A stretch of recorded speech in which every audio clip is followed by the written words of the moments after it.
సత్యసాయి జిల్లా వ్యాప్తంగా తరలివచ్చిన వైఎస్ఆర్సీపీ శ్రేణుల నినాదాలతో పుట్టపర్తి దద్దరిల్లింది. యువత పోరులో భాగంగా నంది సర్కిల్ నుంచి కలెక్టరేట్ వరకు ర్యాలీ నిర్వహించిన నాయకులు, కార్యకర్తలు జాయింట్ కలెక్టర్కు వినతిపత్రం సమర్పించారు.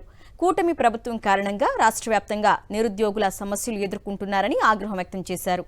ఇచ్చిన హామీలు వెంటనే అమలు చేయాలంటూ డిమాండ్ చేశారు.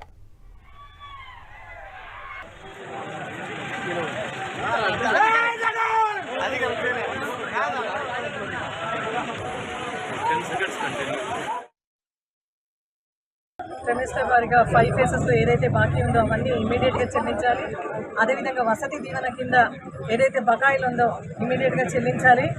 మూడో డిమాండు, దీనికి ఈ రెండు ఏదైతే హామీలు ఇచ్చినారో ఈ రెండు పథకాల కింద ఎంత బడ్జెట్ సరిపోతుందో అవన్నీ వెంటనే కూడా ఇప్పుడే వాళ్ళు కూటమి ప్రభుత్వం ఖచ్చితంగా దాన్ని విడుదల చేయాలి. ఏ ఒక్క ప్రభుత్వం అయినా కూడా మొదటి సంతకంలో ఖచ్చితంగా వాళ్ళు దాన్ని పూర్తి చేసే విధానంలో పనిచేస్తారు. అయితే ఈ కూటమి ప్రభుత్వం మొదటి సంతకం విలువ కూడా వాళ్ళు మర్చిపోయినారు.